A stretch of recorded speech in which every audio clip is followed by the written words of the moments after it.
Hello, beautiful people. Welcome back to our channel. If you're new here, I'm Dawn and welcome. As you can see, we have a surprise today. My mom and dad. We are going to do an episode with them because they just celebrated their 40th anniversary and I have a lot of questions to ask them. So let's get right to it. Alrighty, question number one. So, dad and mom, give me your story. They had an arranged marriage, and I want to hear about what happened. How long did it take for you guys to meet and get married? All of it, all the details.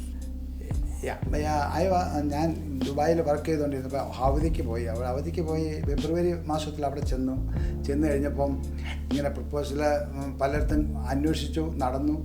പക്ഷേ ഒരു ദിവസം വീടിൻ്റെ അടുത്തുള്ള bus സ്റ്റോപ്പിൽ ഞങ്ങൾ നിൽക്കുമ്പം അടുത്തൊരു വീട്ടിലൊരു പ്രപ്പോസൽ കൊണ്ട് മാച്ച് മേക്കർ വന്നായിരുന്നു. അപ്പോൾ ഞാൻ ആ വീട്ടിലെ വീട്ടിൽ പ്രപ്പോസലും കൊണ്ടുവന്ന് ആ വീട്ടിലെ അച്ചായൻ പറഞ്ഞു, ഇങ്ങനെ ഈ പയ്യൻ ദുബായിൽ നിന്ന് വന്നാണ്, വിവാഹത്തിന് വേണ്ടി ഒരുങ്ങുകയാണ്, ഒരു പെൺകുട്ടിയെ എവിടെയെങ്കിലും ഉണ്ടെങ്കിൽ ഉണ്ടെങ്കിൽ പ്രപ്പോസലും കൊണ്ട് വരാൻ പറഞ്ഞു. നെക്സ്റ്റ് ഡേ ഇദ്ദേഹം പോയി നീനയുടെ ഫാദറിനോട് പറഞ്ഞു. അത് നെക്സ്റ്റ് ഡേ ഈ കെയിം ടു മീ. അവൻ എൻ്റെ വീട്ടിലേക്ക് വന്നേച്ചും പറഞ്ഞു, ഇങ്ങനെ പ്രപ്പോസലുണ്ട്, നിങ്ങൾക്ക് താല്പര്യമാണെങ്കിൽ ഇത് ചെയ്യാമെന്ന് പറഞ്ഞു. പ്രപ്പോസൽ അപ്പം സംസാരിച്ചു, ഓക്കെ പറഞ്ഞു. അപ്പോൾ പെൺകുട്ടി കൽക്കട്ടയിലാണ് ജോലി, കൽക്കട്ട ആർമി നേഴ്സാണെന്ന് പറഞ്ഞു. അപ്പോൾ ഞാൻ പറഞ്ഞു, ഓക്കെ, കുഴപ്പമില്ല, എവിടെയാണെങ്കിലും ഇവിടെ വന്ന് കണ്ടു കഴിഞ്ഞാൽ മാത്രമേ ഞാൻ വിവാഹം ചെയ്യത്തുള്ളൂ, ഇല്ലെങ്കിൽ കണ്ടു കഴിഞ്ഞിട്ട് അല്ലാതെ ഫോട്ടോ കണ്ടാലൊന്നും ഞാൻ പറ്റത്തില്ല എന്ന് പറഞ്ഞു. അപ്പോൾ ഓക്കെ, അങ്ങനെയാണെങ്കിൽ വിളിക്കാമെന്ന് പറഞ്ഞു. ട്രങ്ക് കോൾ ബുക്ക് ചെയ്തു. അന്ന് ടെലിഫോണൊക്കെ വളരെ സുലഭമല്ല, അതുകൊണ്ട് ടെലിഫോൺ ഇല്ലാതെ ഞങ്ങൾ ട്രങ്ക് കോൾ ബുക്ക് ചെയ്ത് വെയിറ്റ് ചെയ്തു. നീനയുടെ ഫാദറായിട്ട് സംസാരിച്ചു. നീന വന്നതിൻ്റെ നെക്സ്റ്റ് ഡേ ആണോ ഞാൻ പോയി കണ്ടു. കണ്ടപ്പോൾ they met dad saw mom for the first time on Feb 14th, so Valentine's Day. സംസാരിച്ചു. ആ സംസാരത്തിൻ്റെ ഇടയിൽ ഞങ്ങൾ പേഴ്സണലായിട്ട് അന്നത്തെ കാലത്തും പേഴ്സണലായിട്ട് കണ്ട് സംസാരിക്കാറുണ്ട്. ഒരു മുറി കൊണ്ടുപോയി ഇരുത്തിയപ്പം ഞാൻ സംസാരിച്ചു. കൂടുതലായിട്ടൊന്നും സംസാരിച്ചില്ല, ഇത്രയും മാത്രമേ പറഞ്ഞോളൂ.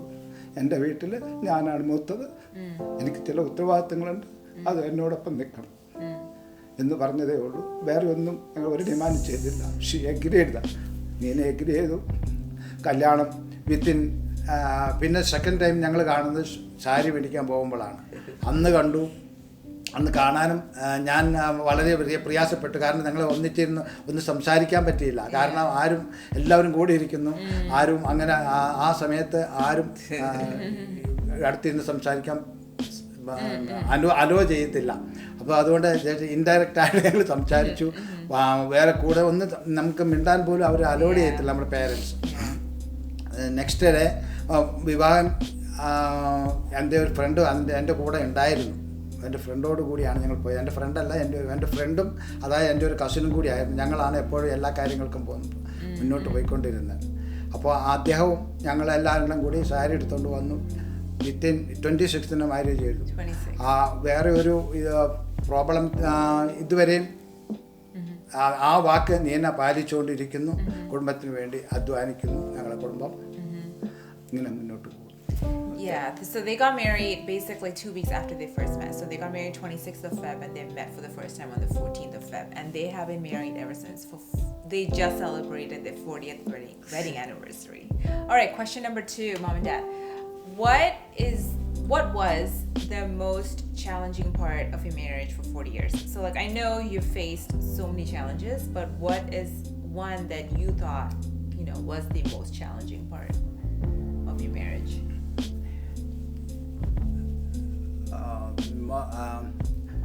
എന്നെ സംബന്ധിച്ച് അതായത് 81 ഫെബ്രുവരി 26 അവർ മാരേജ് കഴിഞ്ഞതിന് ശേഷം 83 നവംബറിലാണ് ഡോൺ ഡെലിവറി ആയത്.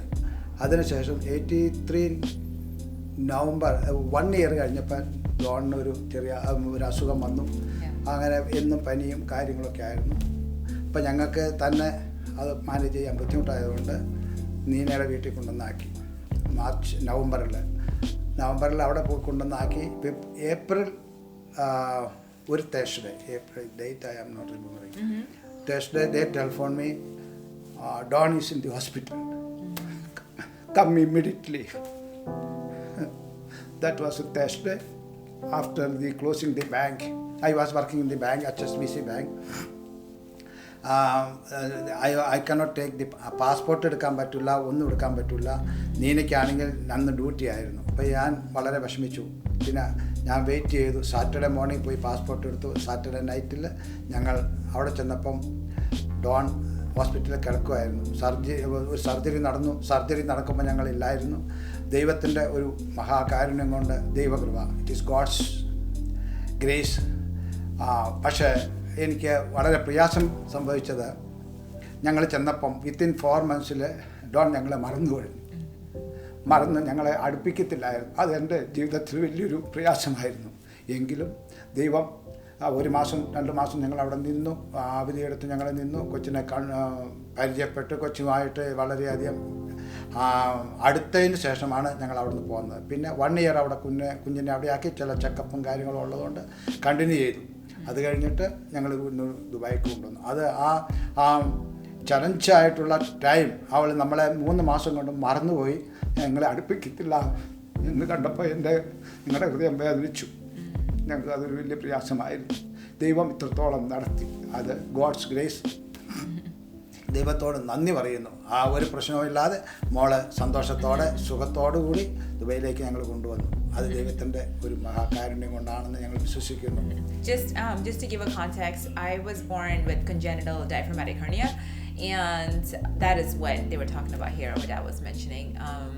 And it was a surgery done on a little baby in a hospital that was really small, and a baby was never operated at that age, at such a young age. So it was probably the scariest part for them, to have their newborn pretty much go through surgery. Question number 3. I'm going to ask these questions individually. So, Dad, what is the best part of being married to Mom? ഇതിൻ്റെ ആൻസറാണ് first തന്നെ ഞാൻ പറഞ്ഞിട്ടുണ്ട്. കാരണം നീനയുടെ father telephone ചെയ്തപ്പം അൻസറിനോട് കൂടെ അവിടെ വന്നു. അപ്പോൾ പേരൻസിനെ അനുസരിക്കുന്ന ഒരു വൈഫിനെ എനിക്ക് വേണം. 2 സുന്ദരിയായിരിക്കണം, കാണാൻ ഭംഗിയുള്ളവളായിരിക്കണം, നല്ല മുടി ഉണ്ടായിരിക്കും. എൻ്റെ ആഗ്രഹങ്ങൾ അങ്ങനെയായിരുന്നു. പക്ഷെ മുടി മാത്രമേ സോ ബട്ട് പേരൻസ് പിന്നെ എൻ്റെ ഒരു റിക്വസ്റ്റ് ഷീ അക്സെപ്റ്റഡ്. അത് എൻ്റെ ആ ഉത്തരവാദിത്തത്തെ പറ്റി പറഞ്ഞപ്പോൾ ഷീ അക്സെപ്റ്റ്. അത് അംഗീകരിച്ചു. അത് ഇന്ന് വരെയും അംഗീകരിച്ചുകൊണ്ടിരിക്കുന്നു. എൻ്റെ കുടുംബത്തിന് വേണ്ടി നീന പ്രവർത്തിക്കും, ഇനിയും പ്രവർത്തിക്കും എന്ന് ഞാൻ വിശ്വസിക്കുന്നു. Alright, Mom, what is the best part of being married to Dad? ഡാഡിനെ കല്യാണം കഴിച്ചതിൽ ഒരിക്കലും ഞാൻ റിഗ്രറ്റ് ചെയ്യാത്തൊരു കാര്യം എന്ന് പറഞ്ഞാൽ എപ്പോഴും ഒരു ഭയങ്കര പ്രെയർ വാരിയറാണ് പാപ്പ.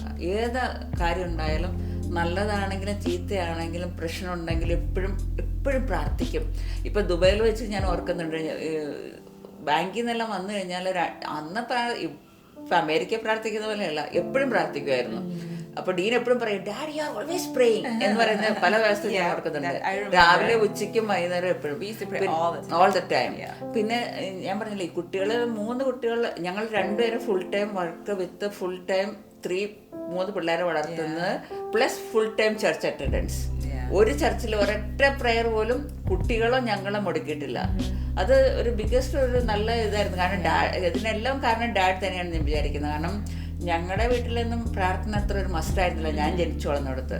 പക്ഷെ ഡാഡിൻ്റെ ജീവിതത്തിലെ പ്രാർത്ഥന എപ്പോഴും വേണമെന്ന് ആഗ്രഹിക്കുകയും എല്ലാ വിഷയത്തിനും വേണ്ടി പ്രാർത്ഥിക്കുന്ന മനുഷ്യനായിരുന്നു. അത് എപ്പോഴും ഏറ്റവും എൻ്റെ ജീവിതത്തിലെ ഒരു വലിയ അനുഗ്രഹമായിട്ട് വിചാരിക്കുന്നു.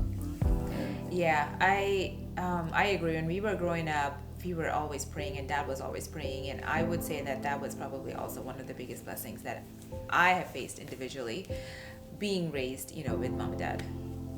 All right, question number 4 and last question. Dad, what is one advice that you would give another couple out there that you have learned in 40 years of marriage? Just one. പറയണമെങ്കിൽ നമ്മൾ അവരുടെ ഈ വൈഫിൻ്റെ പ്രശ്നങ്ങളെ പറ്റി നമ്മൾ ഓർക്കാതെ നമ്മൾ ക്ഷമിക്കുക. തെറ്റ് ചെയ്താൽ നമ്മൾ അവരോട് ക്ഷമിക്കുക. നമ്മൾ ക്ഷമിക്കുവാനുള്ള ഹൃദയം നമുക്കുണ്ടായിരിക്കണം. എന്ത് പറഞ്ഞാലും 2 പേർക്കും, നമുക്കും അതുണ്ടായിരിക്കണം, വൈഫിനും അതുണ്ടായിരിക്കണം. All right, Mom, what is one piece of advice that you would give somebody out there that you have learned in 40 years of marriage? Okay, ഇപ്പം ഞങ്ങൾ പറഞ്ഞില്ലേ ഞങ്ങളുടെ കല്യാണം 1981 കഴിഞ്ഞ് ഇപ്പോൾ 40 years ആയി 2001 ആയപ്പം. അപ്പോൾ ഈ 40 years പിന്നെ നമ്മൾ ജീവിതത്തിലുണ്ടാകുന്ന പ്രശ്നങ്ങൾ പെട്ടെന്ന് കണ്ട് നമ്മൾ ക്ഷീണിക്കുകയല്ല ചെയ്യേണ്ടത്. നമ്മൾ ആ ക്ഷീണം അതിൽ തളർന്നു വീഴാതെ മുൻപോട്ട് ശക്തിപ്പെട്ട് പ്രാർത്ഥിച്ചുകൊണ്ട് മുൻപോട്ട് പോവുക. ഹസ്ബൻഡിനെയും പൈതങ്ങളെയും കുട്ടികളെയും ചേർത്ത് പിടിച്ചുകൊണ്ട് മുൻപോട്ട് പോവുക. അത് അങ്ങനെ ആകുമ്പോൾ പിന്നെ ഒരിക്കലും ഈ കുട്ടികൾക്കെല്ലാം വളരെ പ്രയാസപ്പെടേണ്ട അവസ്ഥ വരത്തില്ല. എപ്പോഴും അങ്ങനെ ആ കുടുംബം നിലനിൽക്കും. This is some great advice, and I have learned a lot just from looking at their marriage and honestly just growing up in the marriage, you know, and just seeing how mom and dad interact with each other over the years. And you know, Monty will tell you in a heartbeat that I'm just like my mom in our marriage. And so like it's funny how you become your parents, and you know, it's always good to have good role models, honestly, to look up to, you know, to learn from, and to just, you know, get advice from, etc. So I hope this episode was so enjoyable to you guys. I love filming this episode with mom and dad, and we had some great laughs and also some emotional moments, so it was fun. We'll see you back here. Mwah. Next time. Praise the Lord. Praise the Lord. God bless you all. Tell me about your story. What is your arranged? So they did have an arranged marriage, and I want to hear all about it. So give us a story. We're gonna switch to Malayalam, and we'll subtitle it so that everybody understands. Well, cut. You don't have to say all that. No? Okay. All right. Let me. All right. Let me do that. All right. I'm gonna start. You can't start. I'm in the shot. പിന്നെ ദേഷ്യം ഇങ്ങനെ എപ്പോഴും ദേഷ്യപ്പെട്ടുകൊണ്ടിരിക്കുകയല്ല, ദേഷ്യം ഉണ്ടാവും. പിന്നെ അതിൽ നിന്ന് വിട്ട് പിന്നെ വിട്ടു പോരുക. Mom, that's a lot. You have to. You're rambling too much. I'm trying to look at the camera, because if I'm looking at the camera, means I'm giving you the cue that you're talking too much. You need to wrap it up. ഉള്ള ജീവിതത്തിലെല്ലാം വളരെ ആവശ്യമാണ്. മതിയോ?